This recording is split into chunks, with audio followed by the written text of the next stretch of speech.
anguish, starvation, war. Every nation on this planet is at risk.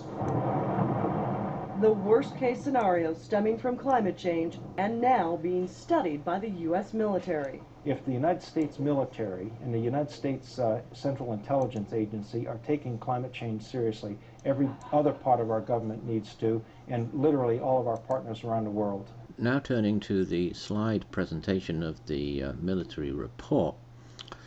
Here's the military saying, we never have 100% certainty. And note, this is the military talking on the scientific debate on how the scientists are addressing the situation. If you wait until you have 100% certainty something bad is going to happen on the battlefield, that's something we know. Here this situation is illustrated by a case in point. So global climate change increases threats to water security, to food security, to health security, and to weather stability, increasing extreme weather events and climate variability. The case in point is Somalia. This is an ongoing disastrous situation with conflict still ongoing. That could mean increased peacekeeping missions in countries at risk of collapse because they may not be able to meet the needs of their people due to famine or disasters. Another concern, more severe natural disasters.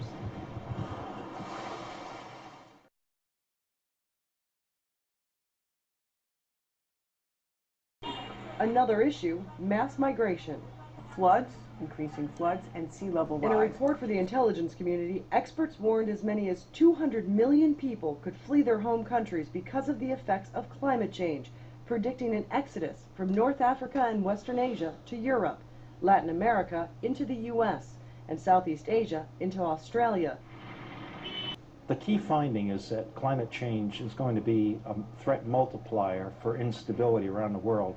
The U.S. Defense Report also finds this most significant of all conclusions, that projected climate change would add tensions even in currently stable regions of the world. So here's what the report says. Unlike the challenges that we are used to dealing with, these will come upon us extremely slowly, but come they will, and they will be grinding and inexorable. But maybe more challenging is that they will affect every nation and all simultaneously. This slide of the report's presentation shows the interrelationship of energy dependence, national security, and climate change, which we could look at in terms of energy security, which we're losing rapidly, peak oil, climate security, which we're losing rapidly because of global warming and greenhouse gas pollution and climate disruption, and national security, which in this instance is defense security, but it also of course applies to public security, the security of our public services, which even in developed nations will be stressed to the limit, if not overwhelmed, by the events, the impacts of extreme weather events in particular. Here the report nails the priority significance of water and loss of water security in the climate change disruption. The critical factors for economic and security stability in the 21st century are energy, water, and the environment. When these factors are not in balance, people live in poverty, suffer high death rates, and I suppose move towards armed conflict. The implications of this slide is that Europe will become severely destabilized. The reason for that is that at least in the next few decades, it'll get worse later on, that southern Europe will be hit very badly in terms of food and water security. Northern Europe will also be hit, but not so badly. So the report says that Europe will be focused on its own borders. There is potential for fracturing some very strong alliances based on migrations and the lack of control over borders and, as I say, in addition, food and water security. Now, we all know from the dark history of our recent past what tends to happen in Europe when the alliances are broken down. On to the report's conclusion on and projections on regional impacts. Well, Africa, of course, weakened governance, economic collapse, human migrations, and conflicts. Stability operations and humanitarian missions will increase for the United States. Regional impacts, the Middle East. Water security will be threatened here. 2/3 of the Arab world already depends on water sources external to their borders.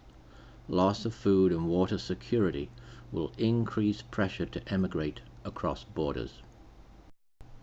In the Middle East, even small changes may have a greater impact here than they may have elsewhere, because we already have great tension over water. It's not hard to make the connection between climate change and instability. Asia. Almost 40% of Asia's 4 billion people live within 45 miles of the coast. Inundation of coastal areas with loss of settled areas and agricultural land, threats to water, and spread of infectious disease will stress the region.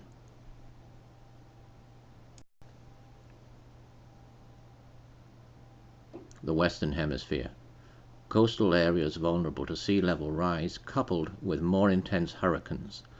Loss of glaciers will strain water supply in several areas such as Peru and Venezuela. Migration into the US will likely increase. How about this one? For a huge significance, a recommendation by the Pentagon and the CIA says the following: the United States should commit to stronger national and international role to help stabilize climate change at levels that would avoid significant destruction to global security and stability. And this for a constructive recommendation from the military. The United States should commit to global partnerships that help less developed nations build the capacity and resiliency to better manage climate impact. Another constructive recommendation on the issue of carbon emissions. It doesn't help us to solve our problem if China doesn't solve theirs. And that means we need to engage them on many fronts. Not talking to the Chinese is not an option. Final conclusion from the point of view of the military security is this: we will pay for this one way or another. We will pay to reduce greenhouse gas emissions today, and even then we'll have to take an economic hit of some kind, or we'll pay the price, a far higher price, that is, later in military terms, and that will involve human lives. There will be a human toll. Here's the military commenting on the scientific debate on how the scientists are addressing global climate change, and the military is telling them to apply the precautionary principle, because this is a military version of the precautionary principle in scientific assessments in order to prevent catastrophic impacts.